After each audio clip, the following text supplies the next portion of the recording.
Iran's supreme leader, Ayatollah Ali Khamenei, has escalated his rhetoric against Israel, particularly focusing on Israeli Prime Minister Benjamin Netanyahu and former Defense Minister Yoav Gallant, following the issuance of arrest warrants by the International Criminal Court, ICC, for both Israeli officials.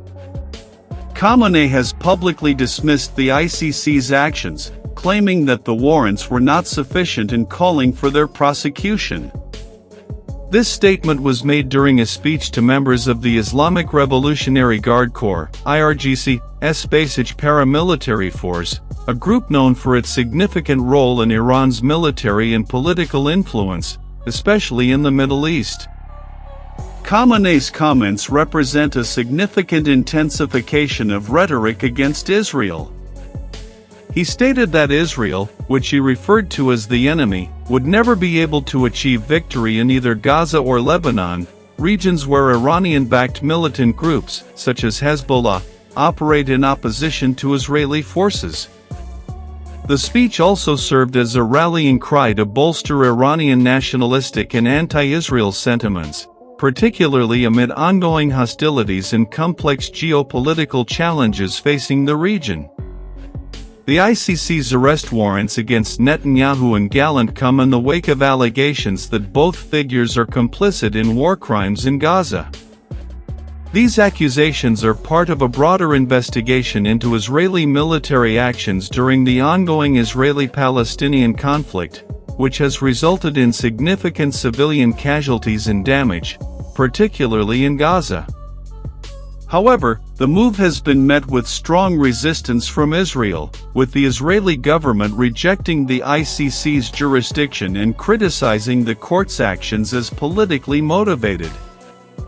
Khamenei's call for further action against Israeli officials and his insistence on their prosecution reflect Iran's deep opposition to Israel's military operations in the region. Iran, which has long supported militant groups like Hezbollah in Lebanon and Hamas in Gaza, sees its influence in these areas as a crucial part of its broader strategy to challenge Israeli hegemony in the Middle East. His comments also highlight the tense and volatile relationship between Iran and Israel, two regional powers engaged in a complex and often indirect conflict that spans numerous proxy wars and military engagements across the region. In addition to his direct comments on Israel, Khamenei's speech also underscored his belief in the inevitability of Israel's defeat in its confrontations with Iranian-backed forces in Gaza and Lebanon. This assertion is rooted in a broader narrative that Iran has been promoting for years, one that sees the eventual collapse of Israel as a key goal of its foreign policy. Khamenei's remarks have significant implications for the regional dynamics, particularly as tensions between Iran and Israel continue to escalate, with both sides increasingly involved in various proxy conflicts across the Middle East.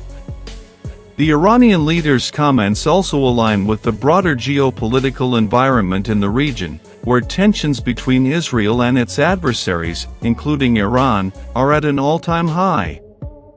The conflict in Gaza and the broader Israeli-Palestinian issue, combined with Iran's nuclear ambitions and its support for militant groups, continues to be a central issue in Middle Eastern diplomacy and security. As the situation develops, Khamenei's speech may further fuel the already heightened animosity between Iran and Israel, with potential ramifications for the broader Middle Eastern geopolitical landscape.